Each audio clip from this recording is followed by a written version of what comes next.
এমন এক ডিটেকটিভ যার কাছে অপরাধ লুকিয়ে থাকে না। নানান জটিল অপরাধ সে খুব সহজেই মিটিয়েছে। তবে তার ছেলেবেলায় তাকে বাঁচাতে গিয়ে তার মায়ের করুণাময় মৃত্যু ঘটে। বর্তমানে একটি কেস ইনভেস্টিগেট করতে গিয়ে সে তার অতীতের ঘটনার সাথে জড়িয়ে পড়ে। কেসটির যত গভীরে যাওয়ার চেষ্টা করে বিষয়টা ততটাই বড় এবং পেঁচালো হয়ে ওঠে। তবে সে কি পারবে এই কেসটির খোলাসা করতে? পারবে কি তার মায়ের অপরাধীকে শাস্তি দিতে? জানবো আজকের এই ঘটনায়।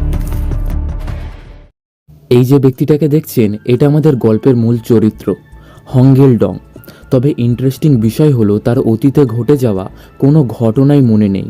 শুধু এটা ছাড়া তার মা তাকে বলেছিল, তোমাকে বেঁচে পালাতে হবে, আমার মৃত্যুর প্রতিশোধ নিতে হবে। হংগেল সমাজের আড়ালে লুকিয়ে থেকে নানান অপরাধের খোলাসা করে, তাই তার চেহারা সম্পর্কে খুব কম মানুষেরই ধারণা আছে।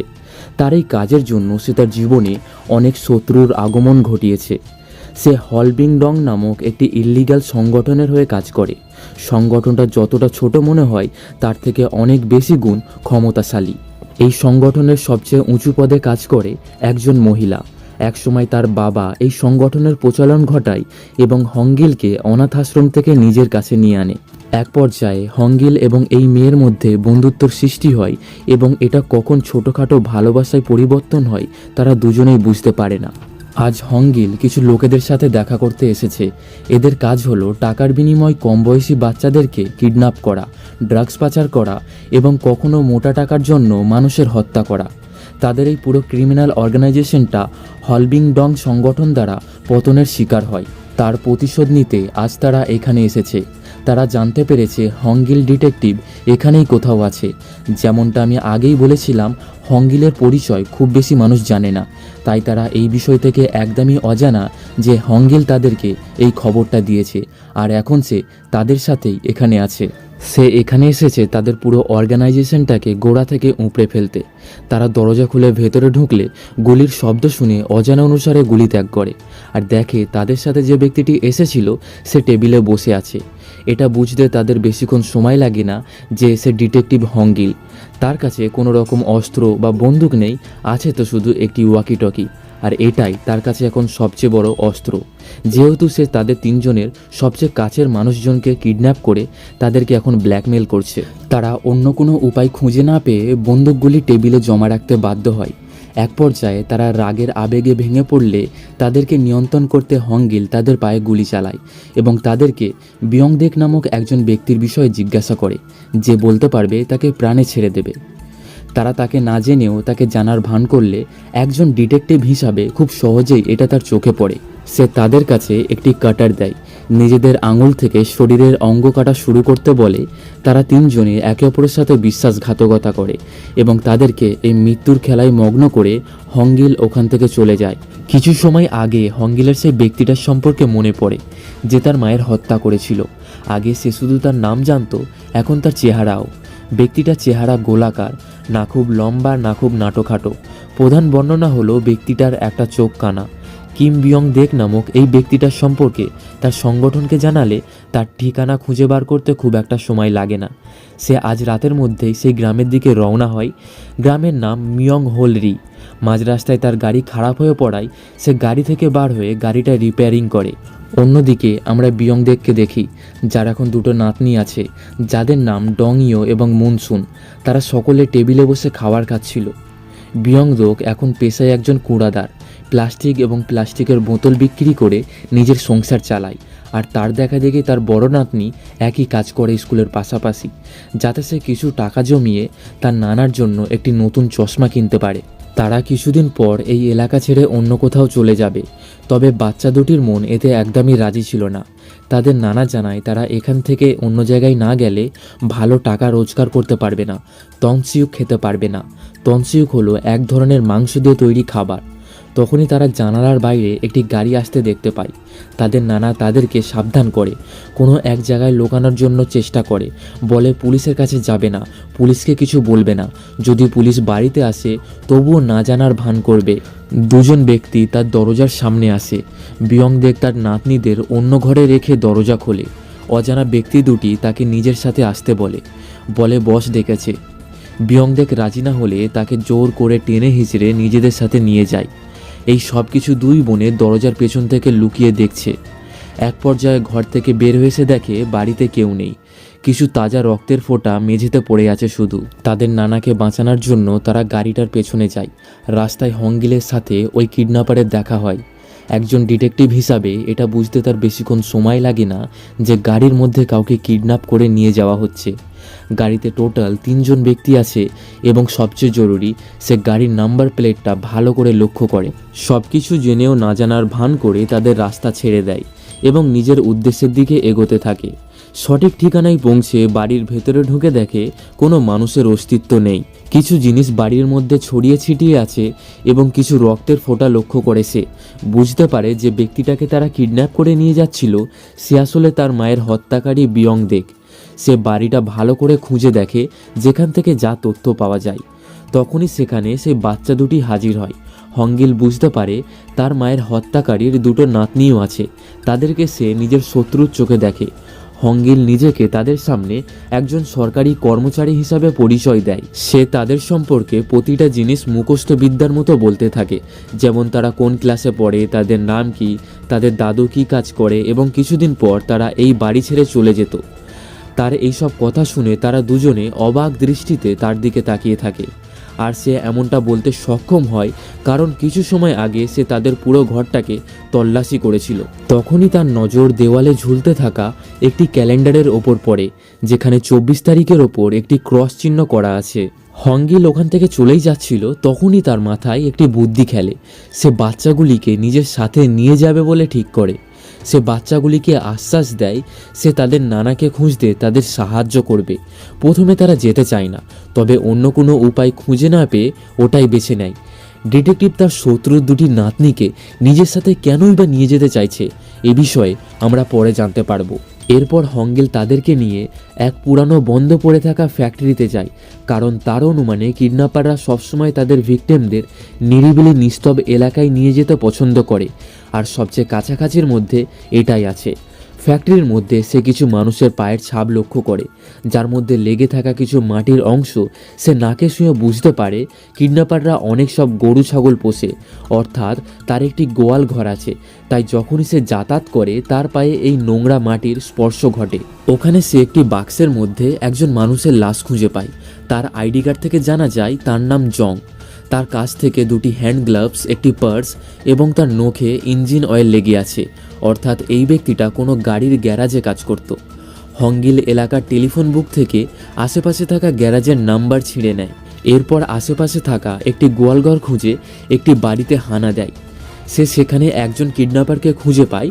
নিজেকে পুলিশের পরিচয় দিয়ে তাকে নানান বিষয়ে জিজ্ঞাসাবাদ করে। কাল রাতে বিয়ং দেকে কিডন্যাপ করে সে কোথায় রেখেছে। এক পর্যায়ে সে জানতে পারে এই ঘটনার মধ্যে পুলিশও জড়িত আছে। লোকটা হালকা ঘাবড়ে যায়, তবে কিছু বলতে যাচ্ছিল তখনই তার মালিকের ফোন আসে, যার আদেশে সে বিয়ং দেকে কিডন্যাপ করেছে। সে তার মালিককে ঠিকানা বলছিল। হংগিল কান পেতে সেটা শুনতে থাকে। তখনই সেই বাচ্চা দুটি ঘরের মধ্যে প্রবেশ করে এবং হংগিলের সাজানোর নাটকটাকে এক মুহূর্তের মধ্যে ভেঙে দেয়। কিডন্যাপার বুঝতে পারে হংগিল কোনো পুলিশ অফিসার নয়। তার সাহস জেগে ওঠে, একটি ছুরি বের করে তাকে বাড়ি থেকে বের করে দেয়। এর কারণে হংগিল বাচ্চা দুটির ওপর অনেক রেগে যায়। পরে কিডন্যাপার তার মালিকের সাথে দেখা করতে গেলে হংগিল তার পিছু নেয়। তবে ফের থেকে এই বাচ্চা দুটির অবহেলায় কিডন্যাপার ও তার মালিক তাদের অস্তিত্বের টের পায়। হঠাৎই গাড়ির মধ্যে গুলি চালানোর শব্দ আসে। জানা যায় মালিক অর্থাৎ প্রধান অপরাধী কিডন্যাপারের হত্যা করেছে। বিয়ংদেরকে নিজের সাথে নিয়ে ওখান থেকে পালিয়ে যাওয়ার চেষ্টা করছে। হংগিল দৌড়ে গিয়ে তাকে থামানোর চেষ্টা করে, তার গাড়িতে গুলি চালায়, তবে এতে কোনো লাভ হয় না। প্রধান অপরাধী ওখান থেকে পালাতে সক্ষম হয়। পরের দিন ডিটেকটিভ একটি পুরানো হোটেলে যায়। তার কাছে টাকা না থাকার জন্য সে ডংইউর কাছ থেকে তার নানার চশমা কেনার টাকা ব্যবহার করে। ছোট মেয়েটা এতটাই মুখ ফুটে তার পেটে কোনো সত্য কথা চেপে থাকে না। সে তার নানার কিডন্যাপিং, ডিটেকটিভের অপরাধীকে খোঁজা সব ঘটনা বলে। হংগিল তার মুখ চেপে ধরে নিজেকে একজন গভর্নমেন্ট এমপ্লয় হিসাবে পরিচয় দেয়। জানা যায় এই যে হোটেলের মালিক আছে সে একসময় এক গ্যাংস্টারের হয়ে কাজ করত। এখন এই হোটেলের পাশাপাশি সেকেন্ড হ্যান্ড ফার্নিচার বেচারও কাজ করে। রুমে গিয়ে ডিটেকটিভ সেই টেলিফোন বই থেকে ছেঁড়া পেজে থাকা নাম্বারগুলিতে কল করতে থাকে। আসলে সেই যে জং নামক ব্যক্তিটির লাশ খুঁজে পেয়েছিল সে গাড়ি সারানোর কাজ করত। তাই আশেপাশে থাকা গ্যারাজে কল করে জানতে চাইছে সে কোন গ্যারাজে কাজ করত। তখনই এই হোটেলের মালিক তাদের রুমের ভেতরে আসে। এই কেসের সঙ্গে জড়িত একটি বিষয়ে কথা বলতে চাই। আজ সকালে সে যখন একটি পুরানো বিল্ডিং থেকে কিছু ফার্নিচার নিয়ে আনতে গিয়েছিল, সেখানে সে কিছু অদ্ভুত বিষয় লক্ষ্য করে। হংগিল তার এই কথায় খুব একটা গুরুত্ব দেখায় না এবং একটি কল দ্বারা জানতে পারে জং নামক সেই ব্যক্তিটি কোন গ্যারাজে কাজ করত। ডিটেকটিভের এই পুরো কেসটির বিষয়ে ডংইও নিজের একটি নোটবুকে লিখছে। এরপর তারা সেই গ্যারাজে যায়, যেখানে তারা সেই প্রধান অপরাধীর গাড়িটাও লক্ষ্য করে। নিজেকে পুলিশের পরিচয় দিয়ে ভেতরে গিয়ে গাড়ির মালিকের বিষয়ে জিজ্ঞাসা করে, তার ঠিকানা জানতে চায়। প্রথমে মানা করলেও পরে সে হংগিলের কথার সাথে পেরে ওঠে না। এরপর তারা একটি বিল্ডিংয়ের অ্যাপার্টমেন্টের কাছে যায়, যেখানে কিডন্যাপার অর্থাৎ আসল অপরাধীর অপেক্ষা করছে।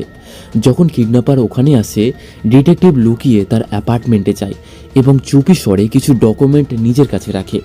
তখন সে প্রধান অপরাধী, যার নাম মিয়ং, ওখানে এলে হংগিল তার কাঁধে বন্দুক তাগে নিজেকে পুলিশের পরিচয় দিয়ে নিজের মিথ্যা নাম বলে।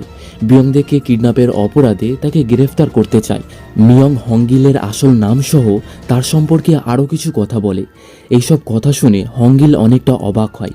তাছাড়া অতীতের স্মৃতিশক্তি হারিয়ে ফেলার কারণে কিছু কথা তার মাথার ওপর দিয়ে যাচ্ছিল। তবে এই ব্যক্তিটা তার সম্পর্কে এত কথা জানলো কী করে? হংগিল তার সম্পর্কে জিজ্ঞাসা করলে মিয়ং তার কথার কোনো উত্তর না দিয়ে তার সাথে লড়াইয়ে জড়িয়ে পড়ে। তার ফাইট করার কায়দা দেখে মনে হচ্ছিল সে কোনো সাধারণ মানুষ নয়, সে কোথাও থেকে একরকম স্পেশাল ট্রেনিং নিয়েছে। হংগিল তার কাছে কোনোভাবেই পেরে উঠছিল না। মিয়ং তাকে ছুঁড়ে এক কোণে ফেলে দেয় এবং তার ওপর গুলি ত্যাগ করে, কিন্তু হংগিল কোনোভাবে ওখান থেকে পালাতে সক্ষম হয়। ঘুম ভাঙার আগে সে একটি খারাপ স্বপ্ন দেখে, যেখানে তার মা প্রতিশোধ নিতে বলছে তাকে। সে বিছানা থেকে উঠে মিয়ংয়ের অ্যাপার্টমেন্ট থেকে চুরি করা ডকুমেন্টগুলি দেখে। জানা যায় 21 তারিখে তাদের এক বড় ষড়যন্ত্রের ঘোষণা হয়েছে।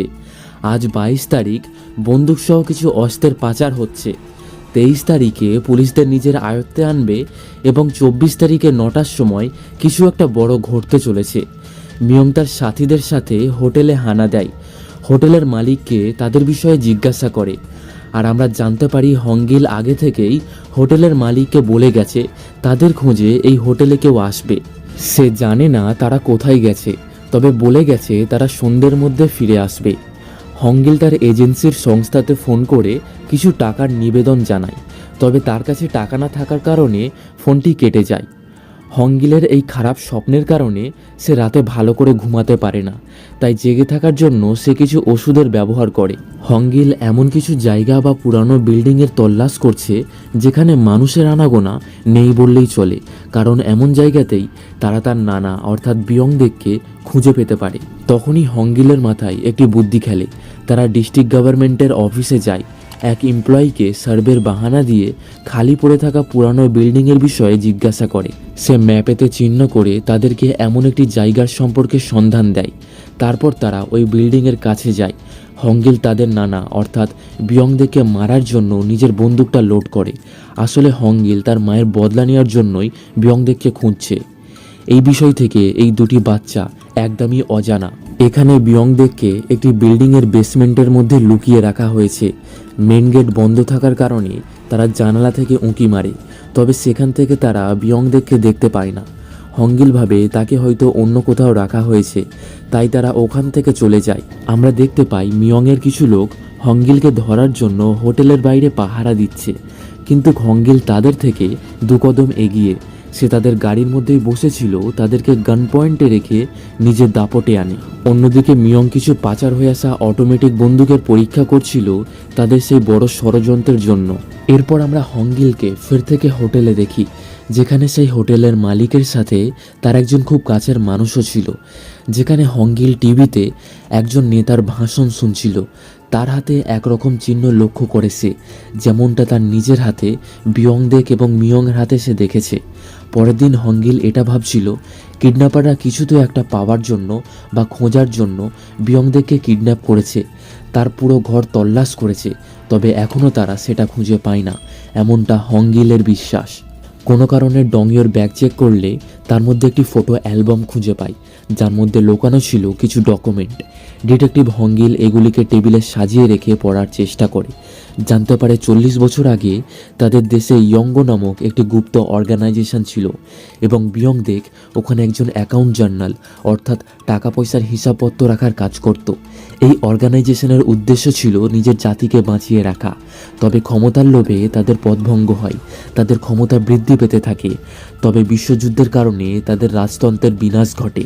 বর্তমান সময়ে এটা একটা কাল্পনিক ঘটনা হিসাবে রয়ে গেছে, তবে কিছু মানুষের বিশ্বাস এমন একটি অর্গানাইজেশন ছিল এবং এখনও এর অস্তিত্ব আছে, তবে প্রমাণের অভাবে এটা মানুষের চোখে ফুটে উঠছে না।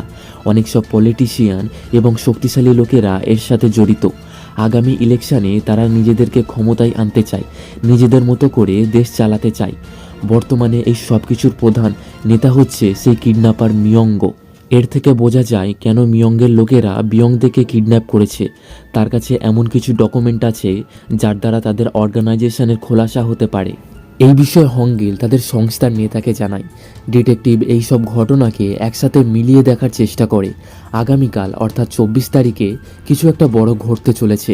অনেক লোকের বাড়ির ক্যালেন্ডারে 24 তারিখে গোল চিহ্ন করা, অর্থাৎ তারা সকলেই বিয়ংদেকের মতো ওই অর্গানাইজেশনের অধীনে বন্দী ছিল। তখনই হংগিলের সেই কথা মনে পড়ে যখন সেই হোটেলের মালিক তাকে কিছু গুরুত্বপূর্ণ কথা বলার চেষ্টা করছিল। হংগিল তাকে ফোন করে এই বিষয়ে জানতে চায়। ফার্নিচার আনার সময় সে কি বিল্ডিংয়ে কোনো বয়স্ক মানুষকে বাঁধা দেখেছে। হোটেলের মালিক বলে সে সঠিক জানে না, তবে তার নরণচরণ এবং আবভাব দেখে কোনো বৃদ্ধ মানুষই লাগছিল।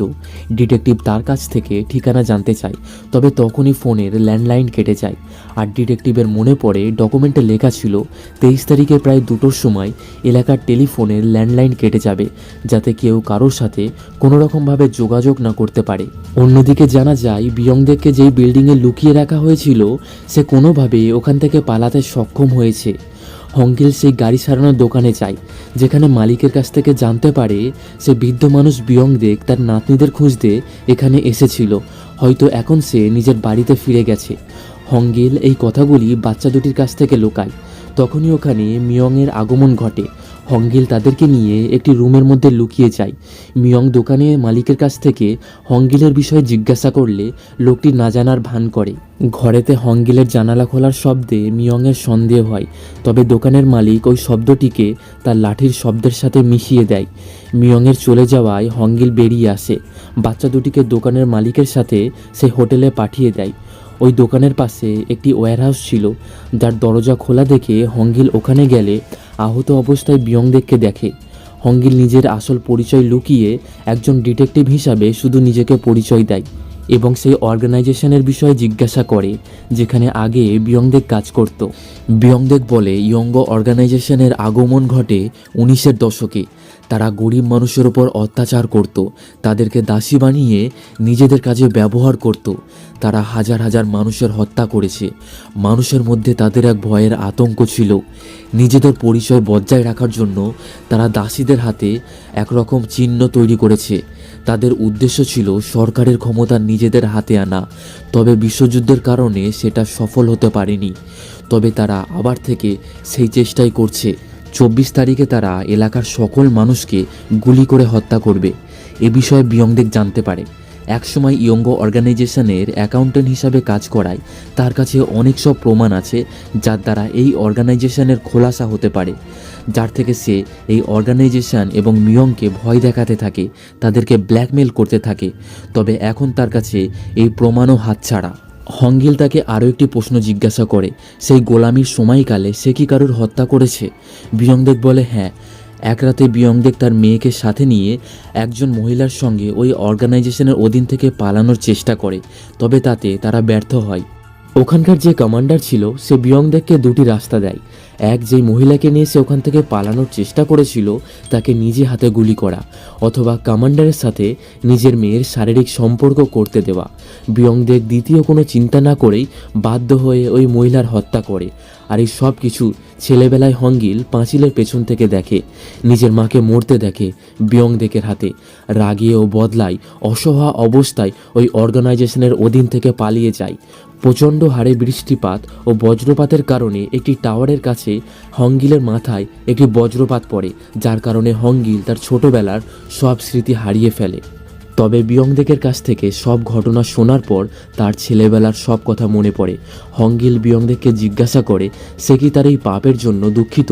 বিয়ংদেক বলে না, সে তার পরিবারকে বাঁচানোর জন্য এমন আরও মানুষকে হত্যা করতে রাজি। এটা শুনে হংগিল অনেক কষ্ট পায়। সে ভেবেছিল পরিস্থিতির কারণে বিয়ংদেক এমনটা করেছে, তবে তার মায়ের মৃত্যুর জন্য সে এক ফোঁটাও দুঃখিত নয়। অবশেষে হংগিল বিয়ংদেকের কাছে নিজের আসল পরিচয় প্রকাশ করে, নিজেকে সেই মহিলার সন্তান জানায়। এটা শুনে বিয়ংদেকের মুখে ভয়ের আতঙ্ক নেমে আসে। সে বুঝতে পারে হংগিল হয়তো এবার তাকে মেরে ফেলবে। তবে তার হামলা করার আগেই বিয়ংদেক তাকে আহত করে ওখান থেকে পালিয়ে যায়। সেই যে গ্যারাজের মালিক ছিল, সে বাচ্চা দুটিকে নিয়ে হোটেলের দিকে যাচ্ছিল। তখনই পথে তাদের দেখা মিয়ংয়ের সাথে হয়। মিয়ং গ্যারাজের মালিককে ওখানেই মেরে ফেলে, বাচ্চা দুটিকে নিজের সাথে তুলে নেয়। আবার মাঝপথে বিয়ংদেককেও দেখতে পায় যে আহত অবস্থায় তার নাতনিদের খুঁজছে। মিয়ং তাদের তিনজনকে কিডন্যাপ করে সেই বিল্ডিংয়ে নিয়ে যায়।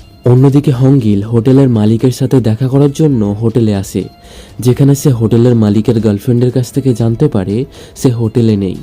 পরে দেখতে পায় সেই হোটেলের মালিক সেই বিল্ডিংয়ে এসেছে যেখান থেকে সে এই ফার্নিচার নিয়ে গিয়েছিল। সে ভেতরে ঢুকে মিয়ংয়ের লোকেদেরকে মারতে থাকে। এই জায়গায় সে বিয়ংদেককে বাঁধা অবস্থায় দেখতে পায়, তার হাতের দড়ি খোলার চেষ্টা করে। তখনই সে দরজার ওপাশ থেকে সেই দুজন বাচ্চার শব্দ শুনতে পায়। সে ঠিক করে এই পুরো বিষয়টা ফোন করে ডিটেকটিভ হংগিলকে জানাবে। হংগিলকে এই বিল্ডিংয়ের ঠিকানা এবং সম্পূর্ণ বিষয় খুলে বলে। তখনই ওখানে মিয়ং চলে আসে এবং হোটেলের মালিককে আহত করে ওখানেই মেরে ফেলে এবং ফোনটাকে জারি রেখে বলে, তুমি যদি বাচ্চা দুটিকে বাঁচাতে চাও এবং নিজের সম্পর্কে জানতে চাও তাহলে সাহস থাকলে আমার সাথে এসে দেখা করো। হংগিল সেই বিল্ডিংয়ের কাছে যায় যেখান থেকে সে একবার নিজের প্রাণ বাঁচিয়ে পালিয়েছিল। সে দরজা খুললে যেন এক অন্য দুনিয়া দেখতে পায়। এটা সেই জায়গা যেখানে গরিব মানুষদেরকে দাসী বানিয়ে রাখা হতো। দুজন ব্যক্তি এসে হংগিলকে বন্দি করে মিয়ংয়ের কাছে নিয়ে যায়। মিয়ং তার পেটে একটি ঘুষি মেরে জিজ্ঞাসা করে, তুমি কি আমাকে চিনতে পারছো না? আমি সেই ছেলেবেলার ভীতু ছেলে যাকে তুমি অনেক মারধর করতে, বিরক্ত করতে, যার আঘাত এখনও আমার চোখে আছে, যার পর থেকে আমি নিজেকে অনেক শক্তিশালী করে তুলি, আর এখন আমি এই অর্গানাইজেশনের লিডার। মিয়ং তাকে দুটি উপায় দেয়, এক সে বিয়ংদেককে মেরে তাদের এই অর্গানাইজেশনে সামিল হতে পারে, অথবা নিজের মৃত্যুর স্বাদ জাগতে পারে। হংগিলের এমনিতেই তো বিয়ংদেকের ওপর বদলার রাগ বইছে। হংগিল তার হাত থেকে বন্দুকটা কেড়ে নিয়ে তার মায়ের হত্যাকারী বিয়ংদেকের দিকে এগিয়ে যায়। হংগিল বাচ্চা দুটির দিকে তাকিয়ে বলে, সে তার নানাকে বাঁচানোর জন্য খুঁজছিল না, সে তার নানাকে মারার জন্যই এত পরিশ্রম।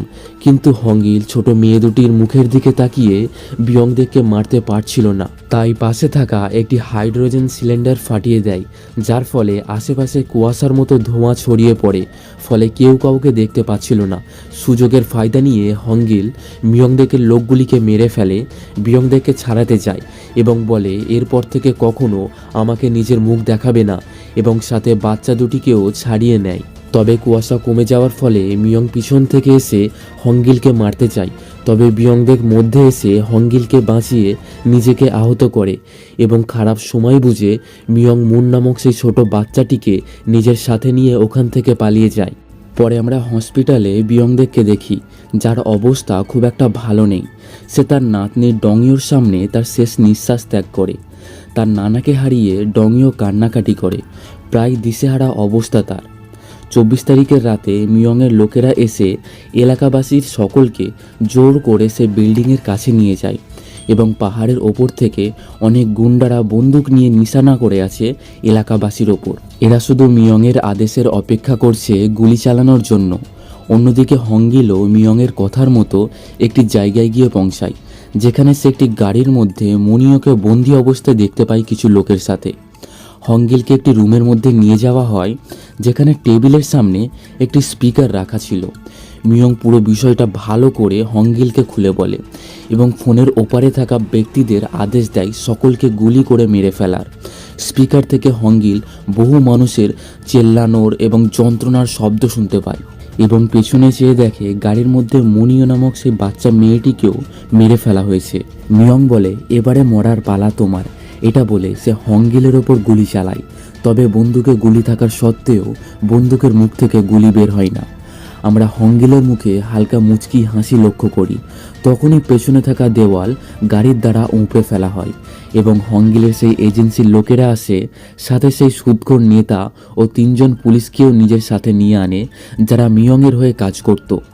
ডিটেকটিভ হংগিল পুরো বিষয়টা ভালো করে খুলে বলে যে কোম্পানি মিয়ংয়ের জন্য বন্দুক তৈরি করেছিল সেটা হংগিলের এজেন্সি অনেক আগেই নিজেদের কবজায় নিয়ে নেয় এবং বন্দুকে গুলির বারুদের পরিবর্তে কাঠের ভুসি ভরে দেয়, যার কারণে বন্দুকগুলি চলছিল না। মিয়ং যে বন্দুকগুলি চালিয়ে পরীক্ষা করেছিল সেগুলি ছাড়া বাকি সবগুলি বন্দুকের মধ্যেই কাঠের ভুসি দ্বারা ভর্তি করা ছিল। তখন মিয়ং জিজ্ঞাসা করে, তাহলে সেই চেল্লানোর শব্দগুলি কিসের ছিল? হংগিল বলে, ওগুলো তোমার পাঠানো গুন্ডাদের ছিল। আমরা এলাকার লোকেদেরকে আমাদের এজেন্সির লোকেদের সাথে পাল্টে দিয়েছিলাম। তারা নিজেদের কাছে বন্দুক রেখেছিল আর তোমার আদেশেই তোমার লোকেদেরকে মেরে ফেলেছে। আমরা জানতে পারি মুন নামক সেই ছোট্ট বাচ্চাটিরও কোনো ক্ষতি হয় না, সে এখনও বেঁচে আছে। এবং হংগিলের এজেন্সির লিডারের আদেশে এক ভয়ঙ্কর যুদ্ধের সৃষ্টি হয় এবং শেষ পর্যায়ে মিয়ংয়ের সকল লোকেরা মারা যায়। অবশেষে এজেন্সির লিডার ওখানে আসে এবং সেই সুদকর পলিটিশিয়ানদের বলে, এবারের মতো আমি তোমাদেরকে ছেড়ে দিচ্ছি, কখনো যদি এমন ঘটনা আবার ঘটে তখন তাহলে আমি তোমাদের কোনো ঠিকানা রাখবো না। এরপর হংগিল মিয়ংয়ের সাথে দেখা করে জানতে পারে তার মধ্যে বদলা নেওয়ার রাগ এখনও কমেনি। তাই হংগিলে চলে যাওয়ার পর এজেন্সির লোকেরা মিয়ংকে মেরে ফেলে। আর আমরা জানতে পারি এলাকাবাসীদের এই যুদ্ধের সম্পর্কে কিছুই বলা হয় না। হংগিল তাদেরকে মুভি দেখার জন্য সিনেমা থিয়েটারে পাঠিয়ে দিয়েছিল। গাড়িতে হংগিল মুনকে ঘুম থেকে তুলে বলে তার নানা কিছু কাজের জন্য শহরে গেছে। ডংইউ নামক সেই যে বাচ্চা মেয়েটি ছিল সে হংগিলের সাথে কথা বলছিল না, যেহেতু সে তার নানাকে মারার চেষ্টা করেছিল। হংগিল তাদেরকে একটি সুরক্ষিত জায়গায় রেখে নিজের নতুন মিশনের জন্য প্রস্তুতি নেয়। তখন তারা নিজেদেরকে আর থামিয়ে রাখতে পারে না, গাড়ি থেকে বার হয়ে হংগিলের গলা জড়িয়ে ধরে আর তাকে কিছু ক্যান্ডি দেয় ভালোবাসার নিশানি হিসাবে। আর এই সিনেমাটি এখানেই শেষ হয়ে যায়। এমনই ধরনের কোরিয়ান অ্যাকশন থ্রিলার মুভি দেখার জন্য চ্যানেলটি সাবস্ক্রাইব করে পাশে থাকা বেল আইকনটি দাবাতে ভুলবেন না। দেখা হচ্ছে ফের এমনই একটি নতুন ভিডিওর সাথে।